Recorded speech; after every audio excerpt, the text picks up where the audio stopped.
April 1945, Nazi Germany. As the Third Reich collapses under the relentless advance of Allied forces, the country descends into chaos. Military discipline disintegrates, deserters flood the roads, and lawlessness spreads through the shattered remnants of Hitler's empire. Most soldiers attempt to disappear, discard their uniforms, or flee in the desperate hope of escaping death or captivity. But one man chooses a different path. He puts on an abandoned officer's uniform, claims authority he does not possess, and embarks on a ruthless campaign of violence. In the final, lawless days of the war, he orders mass executions, spreads fear among civilians and soldiers alike, and leaves behind a trail of blood and terror. His name is Willi Herold. Willi Paul Herold was born on the 11th of September, 1925, in the small town of Lunzenau, then part of the Weimar Republic, which was the name given to the government of Germany from 1918 to 1933. Adolf Hitler and his Nazi Party came into power in January 1933. At the age of 10, Herold joined the Hitler Youth, which was the Nazi-organized youth movement, which had been developed to introduce children and juveniles to Nazi ideology and policy, and to prepare Germany's young people for war. Herold was expelled from the organization a year later for skipping service and attempting to form his own independent group of boys, which was against the Hitler Youth's regulations. The Second World War started on the 1st of September 1939, when Nazi Germany invaded Poland. At the age of 14, Herold rejoined the Hitler Youth, and for a time enjoyed the benefits it offered, including long excursions into nature. After completing elementary education, he began an apprenticeship as a chimney sweep in the nearby village of Waldheim, but he soon ran away with a friend, hoping to emigrate to the United States. The attempt failed, and after being apprehended by the Gestapo, the Nazi secret police, Herold was returned to Lunzenau, where he completed his apprenticeship in 1943. Between June and September of the same year, Herold served with the Reich Labor Service on the Atlantic Wall in German-occupied France. 3 weeks after his 18th birthday, he was conscripted into the Wehrmacht, the German armed forces, and sent for training in the town of Tannemünde. Thanks to his above-average physical fitness, Herold was selected for paratrooper training with the Luftwaffe, Germany's air force, completing 3 months of infantry preparation and a 16-day parachute course. Following his training, Herold was deployed to the Italian front, taking part in the battles of Nettuno and Monte Cassino in early 1944, where he was promoted. He claimed to have received several prestigious military decorations, although no official records of these awards have ever been found. As the war turned against Germany, Herold's unit was transferred to the German-Dutch border area. In March 1945, amidst the chaos of retreat, Herold became separated from his comrades near the Dutch city of Arnhem and found himself alone on the road between Gronau and Bad Bentheim, 2 towns in northwestern Germany close to the Dutch border.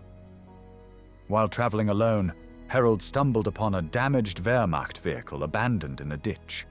Inside, he discovered a Luftwaffe captain's uniform, along with several high military decorations.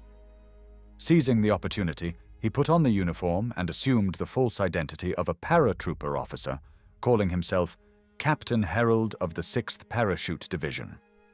With Germany in disarray and many soldiers and officers displaced, Herold quickly gathered a group of men under his command. Although the size of his unit fluctuated, it usually consisted of about 12 core members, including the German soldiers Heinz Hofmeister and Reinhard Freitag. Roughly 60 more would occasionally join him and depart when it was convenient for them. Relying on his confident demeanor to legitimize his assumed authority, Herold managed to pass through several inspections with little more than casual questioning. He even convinced a higher-ranking soldier at a checkpoint in the German town of Ochtrup that he was on a special mission from Adolf Hitler himself. His group initially moved on foot, then switched to bicycles, and eventually became motorized by commandeering vehicles, including a field kitchen wagon onto which they mounted a 2-centimeter anti-aircraft gun taken from a naval boat. On the 11th of April 1945, Herold and his men arrived at Aschendorfermoor II, a part of the Emslandlager camp complex. This penal camp, designed for about 1,000 prisoners, was now overcrowded with between 2,500 and 3,000 inmates, most of them Wehrmacht deserters and individuals accused of undermining the military effort. Sensing an opportunity to cement his authority, the 19-year-old Herold declared that he had been given unlimited powers by Hitler himself and assumed control of the camp. At the first roll call, he ordered random selections of prisoners to be executed on the spot, reinforcing his brutal image among the camp staff and inmates alike. Seeking official backing, Herold approached Gerhard Buscher, the local Nazi district leader, who, after consulting with higher authorities and the Gestapo, offered no objections to Herold's actions. The atmosphere of fear and the chaotic situation as Allied forces advanced further emboldened Herold.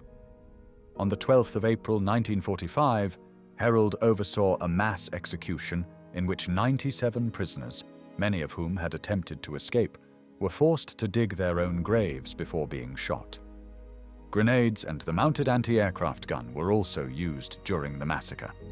That evening, Herold celebrated with a party for his men. The killing continued over the following days. On the 13th and 14th of April, camp guards and local militias recaptured escaped prisoners, 8 of whom were taken to a nearby inn and immediately executed under Herold's orders. Other prisoners were selected at random, some merely for coming from Herold's home region, and shot without trial. Between the 11th and 19th of April 1945, Herold orchestrated the murder of between 150 and 172 inmates, killing many of them personally. In an effort to maintain some semblance of order and legitimacy, Herold reorganized the camp's structure between the 15th and 18th of April. Some inmates were forcibly conscripted into the Wehrmacht, or into units he variously named Battle Group Herold, Court Martial Herold, or Special Court Herold. Despite doubts from some camp officials about Herold's true authority, the situation was too chaotic to allow for verification with Berlin. On the 18th and 19th of April, British air raids targeted anti-aircraft positions near Aschendorfermoor, and several bombs struck the camp, completely destroying it and killing around 50 more people. In the aftermath, surviving prisoners fled, and Herold's group also dispersed as Allied forces approached. Following the destruction of the camp, nearly 200 scattered bodies were later recovered and reburied at a newly established war cemetery near the former campsite, colloquially known as the Herold Cemetery. Herold recruited 12 prisoners and converted them into his bodyguards. They traveled through northwestern Germany, terrifying the populace as they went from town to town. The band executed 5 Dutchmen accused of espionage after removing them from a nearby prison, making them dig their own graves. They also hanged a farmer who had flown a white flag. On the 30th of April 1945, only hours before Adolf Hitler's suicide, Herold was arrested by the German military police while staying in a hotel in a town about 50 kilometers from the Dutch border. Initially, he was put on trial by German authorities on the 3rd of May, but the proceedings were interrupted, and he was temporarily released thanks to the intervention of the Kriegsmarine Chief Justice for the East Frisian region, Horst Franke, and Admiral Kurt Weyer. The Kriegsmarine was the navy of Nazi Germany from 1935 to 1945. Assigned to a special unit, Herold quickly deserted under cover of darkness and made his way to Wilhelmshaven, a port city in northern Germany. There, using his real name, he assembled new documents and resumed work as a chimney sweep, attempting to blend back into civilian life as the war came to its end.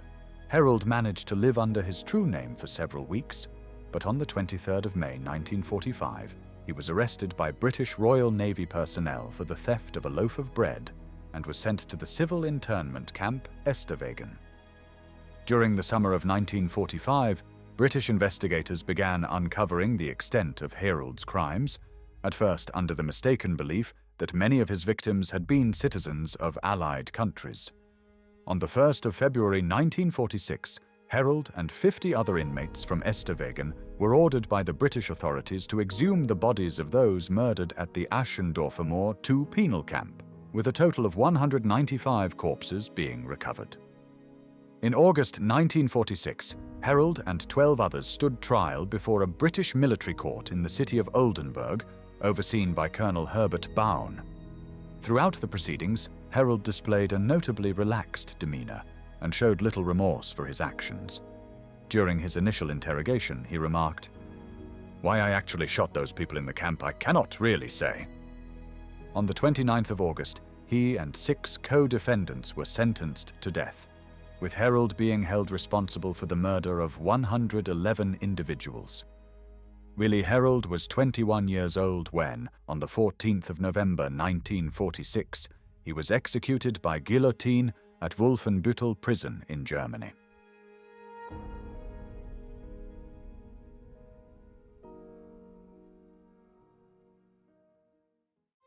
Thanks for watching the World History Channel. Be sure to like and subscribe and click the bell notification icon so you don't miss our next episodes. We thank you, and we'll see you next time on the channel.